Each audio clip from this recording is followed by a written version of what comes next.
بسم الله الرحمن الرحيم. السلام عليكم ورحمة الله تعالى وبركاته. الحمد لله. எல்லா புகழும் அல்லாஹ் ஒருவனுக்கே உரித்தாகட்டும். மாஷாஅல்லாஹ், நம்ம தொடர்ந்து பல சிந்தனைகளை, பல கருத்துக்களை நம்ம பேசிக்கிட்டே வர்றோம். ஒரு சமுதாயத்தினுடைய உருவாக்கம், வளர்ச்சி, மேம்பாடுங்கிறது நான் எப்பயுமே அடிக்கடி சொல்ற மாதிரி அது ஒரு வருடத்திலோ அல்லது ஒரு சில காலத்திலேயோ அது நிகழ்ந்துராது. அதற்காக அஹ், நீண்ட இலக்குகள் வேணும், தொடர் முயற்சிகள் நம்ம செய்யணும், கடினமாக நம்ம உழைக்கணும், நேர்மறை சிந்தனைகள், பாசிட்டிவான தாட் ப்ராசஸ் நமக்கு இருக்கணும். எல்லாத்தினுடைய பங்களிப்பும் அதற்கு தேவை. மாற்றம்ங்கிறது ஒரு சில நபர்களால் மட்டும் செய்துவிட முடியாது. ஒரு சில நபர்கள் முயற்சி செய்வாங்க. ஆனா எல்லாத்தினுடைய பங்களிப்பு, சிந்தனை, உணர்வு ரீதியான வெளிப்பாடுகள், அதை கொண்டுதான் ஒரு சமூகம், ஒரு குடும்பம், ஒரு சமுதாயம், ஒரு நாட எல்லாத்தையும் ஒரு வளர்ச்சியின் பாதையில கொண்டு வர செய்ய முடியும். இந்த சமூக கட்டமைப்புல மிக முக்கியமான ஒரு பகுதி என்னன்னா குடும்பங்கள் தான். குடும்பங்களுடைய வளர்ச்சி தான் ஒரு சமூகத்தினுடைய ஆணிவேர். அப்ப அந்த குடும்பங்கள் ஒரு முன்மாதிரியான ஒரு இஸ்லாமிய குடும்பமாக நம்முடைய குடும்பங்களை எப்படி நம்ம உருவாக்கி கொள்ளணும், எதுல நம்ம கான்சென்ட்ரேஷன், எதுல முக்கியத்துவம் கொடுக்கணும், எந்த விஷயங்கள்ல முக்கியத்துவம் கொடுத்தோம்னா நம்முடைய குடும்பம் ஒரு முன்மாதிரியாக, ஒரு வளர்ந்த, ஒரு மன நிம்மதி அடைந்த, ஒரு மற்றவர்களுக்கு ஒரு முன் உதாரணமாக இருக்கக்கூடிய குடும்பமாக நம்முடைய குடும்பங்களை எப்படி உருவாக்கி கொள்றது அப்படின்னு நம்ம முழுமையா ஒரு ஆய்வுகள் செய்யும் போது ஒரு 10 விஷயங்கள் சொல்லப்படுது. இந்த 10 விஷயங்களை நம்முடைய குடும்பங்கள்ல நம்ம இம்ப்ளிமெண்ட் செய்ய ஆரம்பிச்சிட்டோம்னா மாஷாஅல்லாஹ் நம்முடைய குடும்பம் ஒரு முன்மாதிரியான, மற்றைய ஏனைய சமூகத்துக்கு முன் உதாரணமான குடும்பமாக மாறிடும். அதுல முதல் நிலை அப்படிங்கிறது ஈமானிய உணர்வுள்ள குடும்பமாக நம்முடைய குடும்பத்தை மாத்தணும்.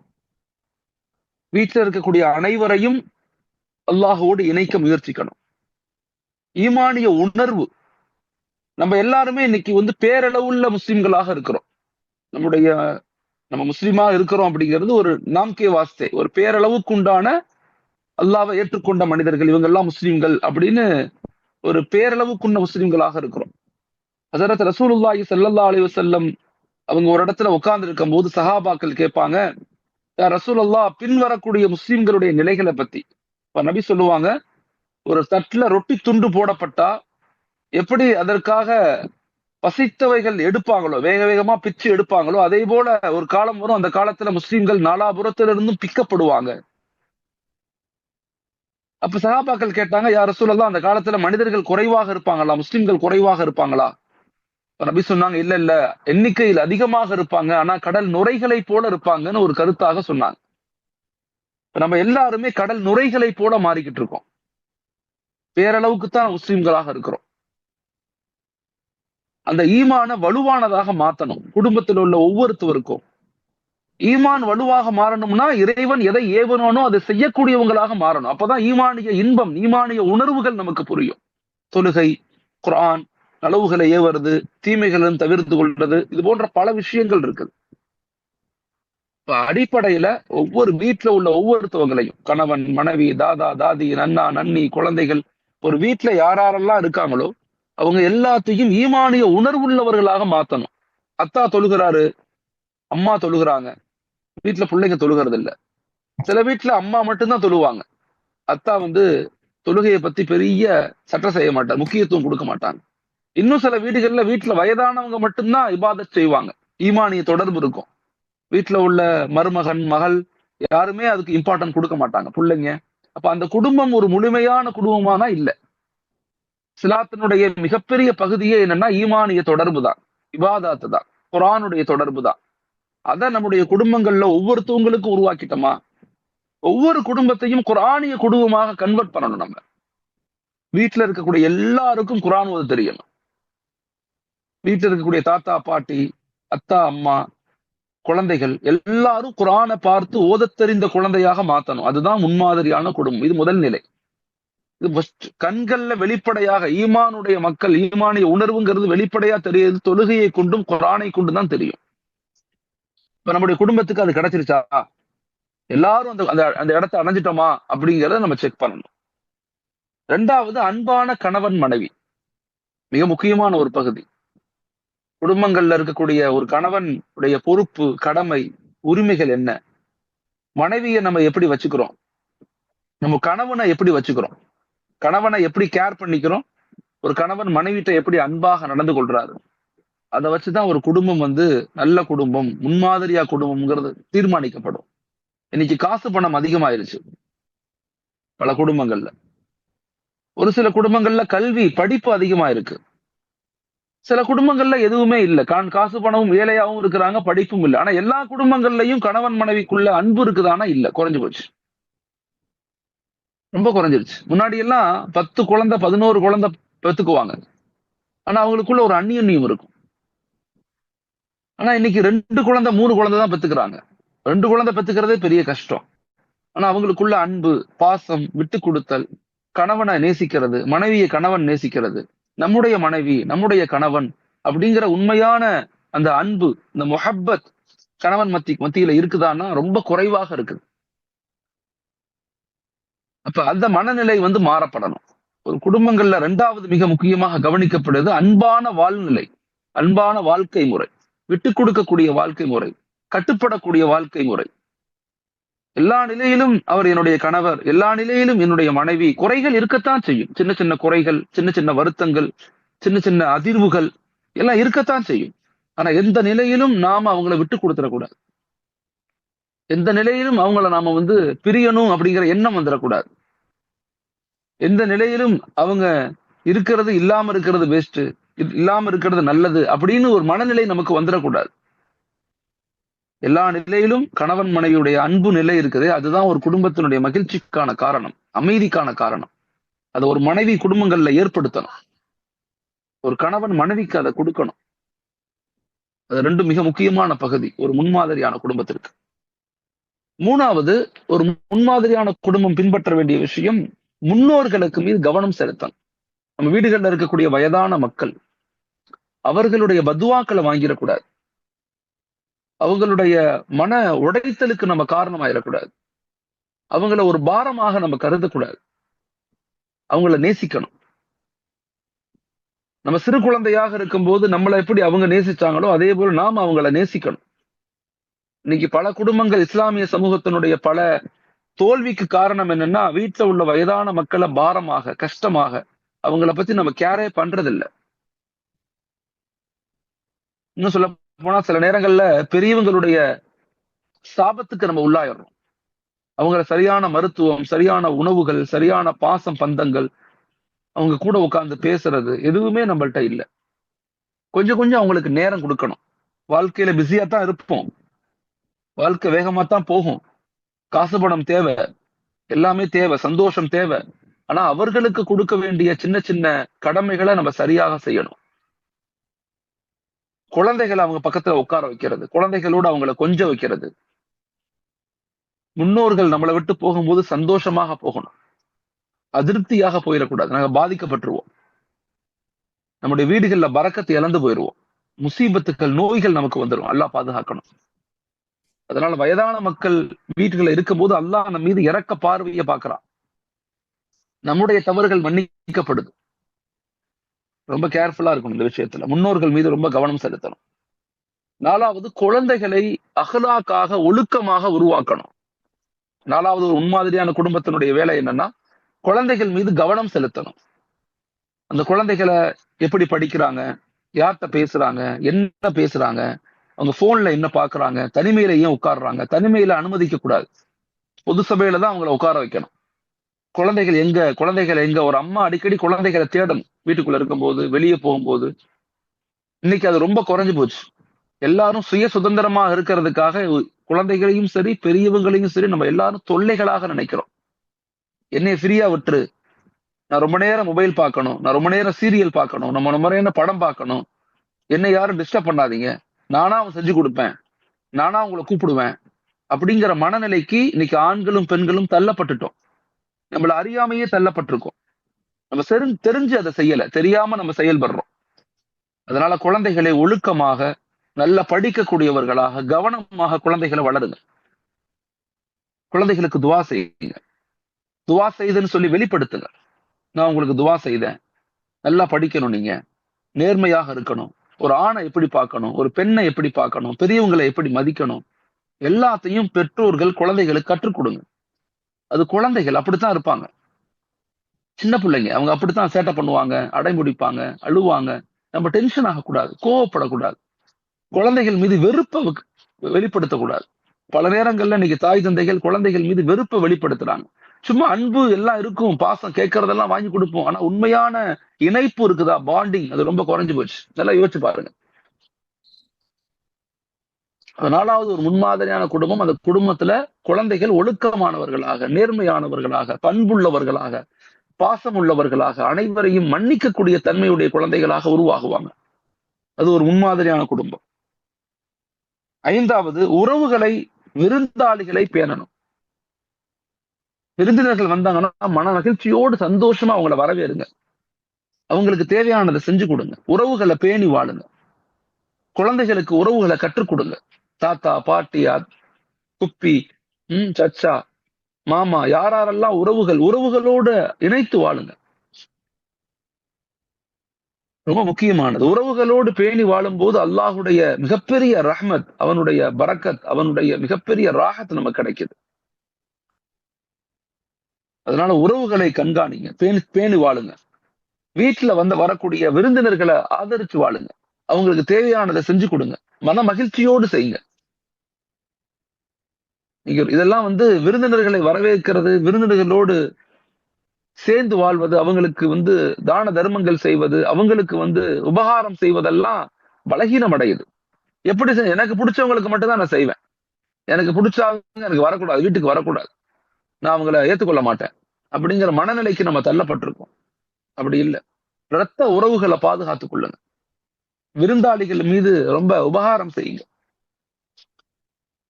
இது அஞ்சாவது. ஆறாவது, பக்கத்து வீட்டார்களோடு கண்ணியமாக நடத்தல். ஹஜ்ரத் ரசூலுல்லாஹி ஸல்லல்லாஹு அலைஹி வஸல்லம் அண்டை வீட்டாரோடு எப்படி நடந்துக்கணும் அப்படிங்கிற தனி பாடமே இருக்கு.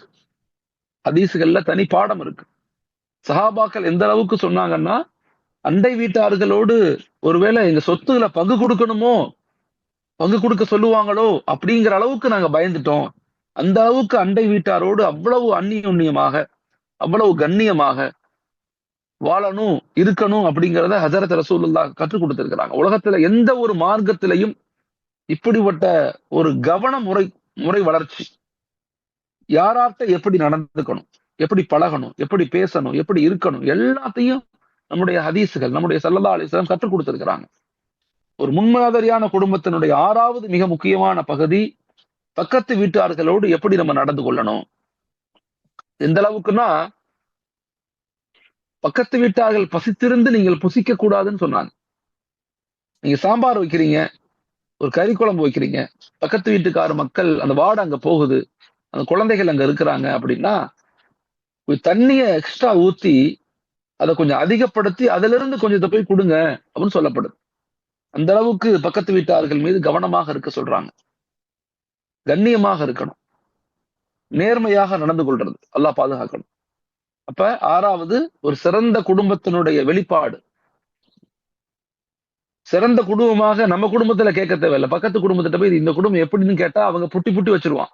இந்த குடும்பம் இப்படி இருக்கும், சண்டை போட்டே இருப்பாங்க, சரியில்லை ஒண்ணு இப்படின்னு நம்மள சொல்லிடுவாங்க. அப்படி சொல்லிடக்கூடாது. நம்முடைய குடும்பத்தை பத்தி அவங்க ரொம்ப கண்ணியமானவங்க, ரொம்ப நேர்மையானவங்க, எங்கள்கிட்ட அன்பாக நடந்து கொள்வாங்க.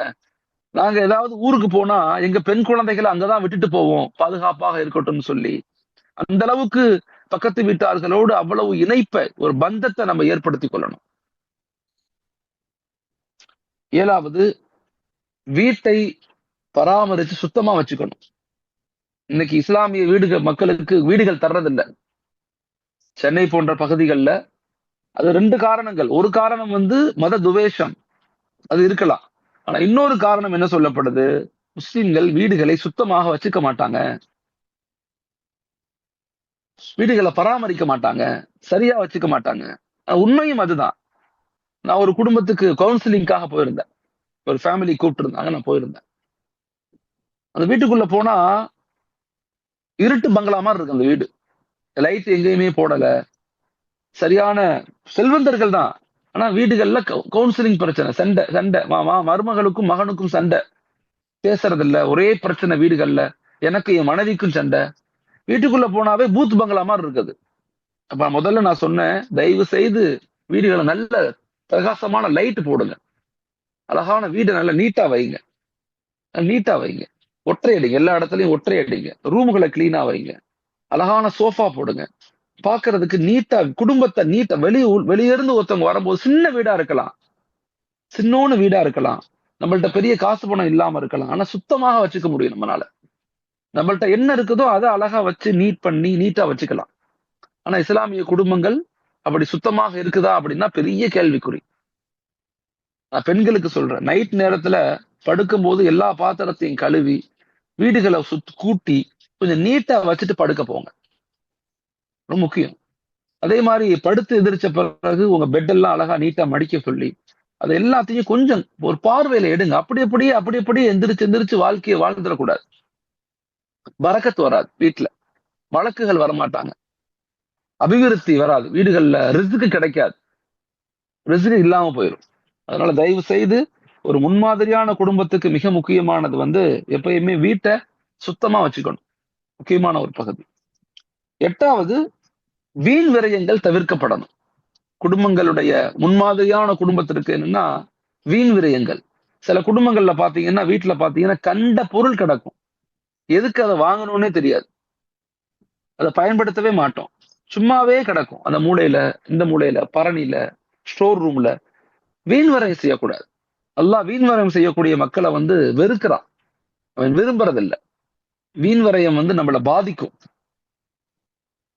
ஜப்பானுடைய வளர்ச்சிக்கு காரணமாக 3R ஃபார்முலான்னு சொல்லுவாங்க. அவங்க ஏன் இவ்வளவு வளர்ந்த நாடாக, ஜப்பான்ல பார்த்தாலும் பூகம்பம் இருந்துகிட்டே இருக்கும்.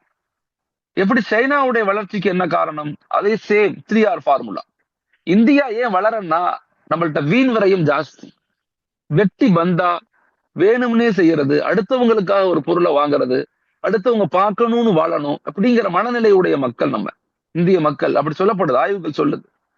ஆனா வளர்ந்த நாடுகளுடைய பகுதி என்னன்னா, இப்ப ஜப்பான், சைனா போன்ற நாடுகள் எல்லாம் 3R, அதாவது ரெடியூஸ், ரீசைக்கிள் அப்படின்னு ஃபார்முலா பின்பற்றாங்க.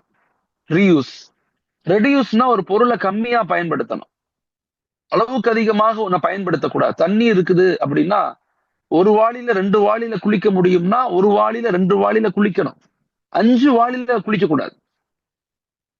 ரெடியூஸ் பண்ணணும், எந்த பொருளையுமே எவ்வளவு குறைத்து செலவழிக்க முடியுமோ அவ்வளவு குறைத்து செலவழிக்கணும், ரெடியூஸ். ரீயூஸ், ஒரு பொருளை மறுசுழற்சி பண்ணணும். ரீயூஸ், மறுபடி ஒரே பொருளை 2 தடவை 3 தடவை பயன்படுத்தணும்.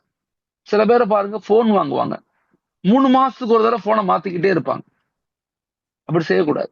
குறைஞ்சது 1 வருஷம் அல்லது 2 வருஷமாவது ஒரு பொருளை பயன்படுத்தணும். இது ஒரு பேராசை, அப்படி அதுக்குள்ள மாட்டிக்க கூடாது.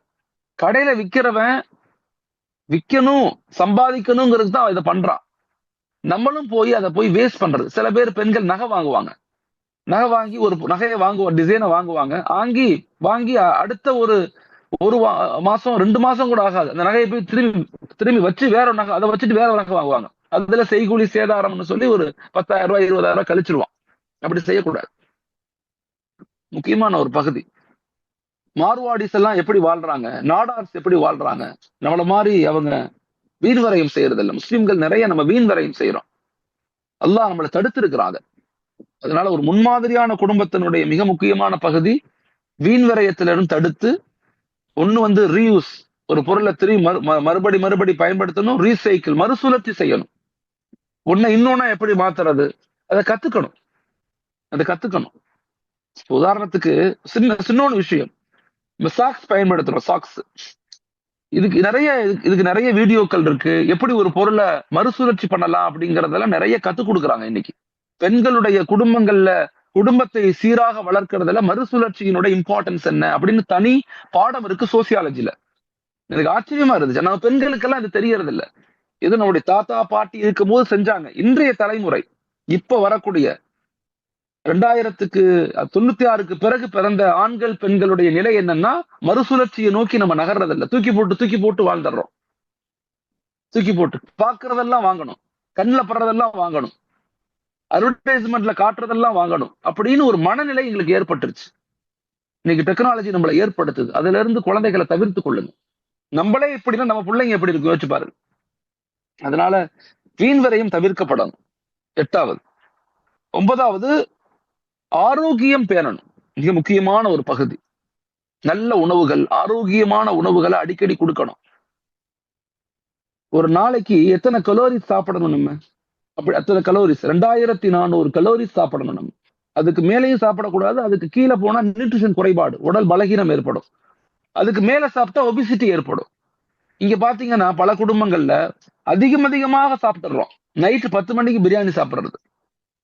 யோசிச்சு பாருங்க. உடம்பு பலகீனம் அடையும், ஹார்ட் வீக் ஆக ஆரம்பிக்கும்.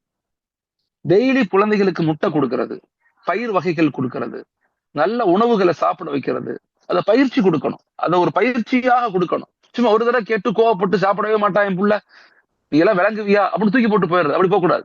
பக்கத்துல உட்காந்து கட்டி பிடிச்சு முத்தம் கொடுத்து கொஞ்சி அந்த குழந்தைகளை எப்படியாவது சாப்பிட வச்சிடணும். ஆரோக்கியத்தின் மீது கவனம் செலுத்துங்க. குறிப்பாக ஆண்களுடைய ஆரோக்கியம். இன்னைக்கு நிறைய ஆண்கள் நான் பாக்குறேன், அல்லாஹ் பாதுகாக்கணும், நான் வருத்தப்பட்டு சொல்றேன், ரொம்ப இளம் இறப்புகள் அதிகமாகுது. இளம் இறப்புகள், அதுவும் ஆண்கள் சீக்கிரம் மௌத்தா போறாங்க. ஸ்ட்ரெஸ், மன அழுத்தம், ஹார்ட் அட்டாக்கு, மூச்சு திணறல், பல நோய்கள் இன்னைக்கு அதிகமாயிருச்சு சர்வசாதாரணமாக. என் ஃப்ரெண்ட் ஒருத்தர் 2 நாளைக்கு முன்னாடி பேசிட்டு இருக்கும் சொல்றாரு, அவர் கடையில் இருக்காரு, சாரி காயல்பட்டு இருக்காரு, பெரிய பிசினஸ் மேன், வயசு ஒரு 42, 44, 43 வயசு தான் இருக்கும். சென்னையில இருந்து காயல்பட்டினத்துக்கு போயிருக்காரு. ட்ரெயின்ல போய் இறங்கி அங்க இருந்து பஸ்ல போய் வீட்டுக்கு போய் ஆட்டோ பிடிச்சு வீட்டுக்கு போறதுக்குள்ள மௌத்தா போயிட்டார். எதுக்கு மௌத்தானா யாருக்குமே தெரியல. இப்படி 2-3 மவுத் பாக்குறோம். உடலை பலமா வச்சுக்கங்க. நல்ல ஆரோக்கியமான உணவுகள் சாப்பிடுங்க. அல்லாட்ட ஆரோக்கியத்துக்கு அடிக்கடி கேளுங்க. திடீர் மரணத்தை விட்டு அல்லாட்ட பாதுகாப்பு தேடுங்க. அல்லாஹோட தொடர்புகளை ஏற்படுத்திக் கொள்ளுங்க. 10வது, வீட்டில் ஒரு நூலகம் உண்டாக்குங்க. வீட்டுல இந்த டிவி, ரொம்ப நேரம் டிவி பாக்குறது, வீட்டுல ரொம்ப நேரம் மொபைல் நோண்டிக்கிட்டே இருக்கிறது, அதை விட்டுட்டு நல்ல புத்தகங்களை படிக்க பழகுங்க. டெய்லி ஒரு 10 நிமிடம் குரான் ஓதுங்க. அர்த்தத்தோட தர்ஜுமாவோட படிச்சு பாருங்க. புத்தகத்தை எடுத்து ஒரு வீட்டுல இருக்கக்கூடிய ஆண் பெண் படிக்கும் போது குழந்தைகளுக்கு பழக்கம் உண்டாகும். நீங்க சில வீடியோக்கள்ல பார்த்திருப்பீங்க. அம்மா போன் பார்க்கும் போது பிள்ளையும் போன் தான் பார்க்கும். அம்மா எப்ப புத்தகத்தை எடுத்து படிக்குதோ, அத்தா எப்படி புத்தகத்தை எடுத்து படிக்கிறாரோ, அதே குழந்தை போனை வச்சுட்டு புத்தகத்தை எடுத்து அதுவும் படிக்கும். The children never listen your words. Did not listen your words. They are observing you. அவங்க உங்களை கவனிக்கிறாங்க. அவங்க நீங்க பேசுறத காது கொடுத்து கேட்க மாட்டாங்க. நீங்க என்ன பண்றீங்கன்னு பார்ப்பாங்க. அப்போ ஒரு முன்மாதிரியான குடும்பம் இருக்கணும்னா இந்த 10 விஷயங்களையும் நம்ம வாழ்க்கையில ஃபாலோ பண்ணும்போது, செயல்படுத்தும் போது நிச்சயமாக அந்த குடும்பம் ஒரு முன்மாதிரியான குடும்பமாக கட்டமைக்கப்படும். இந்த முழு சமுதாயத்துக்கும் முன் உதாரணமான குடும்பமாக மாறணும். எப்ப நம்முடைய குடும்பங்கள் இந்த 10 நிலைகளையும் ஃபாலோ பண்றோமோ, மாஷா அல்லாஹ், அடுத்த ஒரு வலிமையான கட்டமைப்பு, அடுத்த ஒரு வலிமையான சமூகத்தை நம்ம உருவாக்கிட்டு போக முடியும். அடிமைகளையோ இல்ல இந்த உலகத்தினுடைய இன்பங்கள்ல மூழ்கி போன சமுதாயத்தையோ நம்ம உருவாக்கிட்டு போயிடக்கூடாது. சோசியல் மீடியா, ட்ரக்ஸ், மோசமான வலைதளங்கள், அசிங்கமான படங்கள், இந்த மோசமான காலங்கள்ல நம்ம குழந்தைகள் மயங்கி போய் அடிமைகளாக விட்டு போயிடக்கூடாது. ஒவ்வொரு குழந்தைகளையும், ஒவ்வொரு ஜெனரேஷனையும், அடுத்த சமுதாயத்தை உணர்வுள்ள, ஈமானிய உணர்வுள்ள, ஒழுக்கமுள்ள, நல்ல கல்வி ஆளுமையுள்ள, சமூக பொறுப்புள்ள ஒரு வருங்கால சமுதாயத்தை உருவாக்கணும்னா ஒரு முன்மாதிரியான குடும்பம் நமக்கு தேவை. இது எல்லாரும் சேர்த்துதான் செய்ய முடியும், ஒரு ஆள்னால செய்ய முடியாது.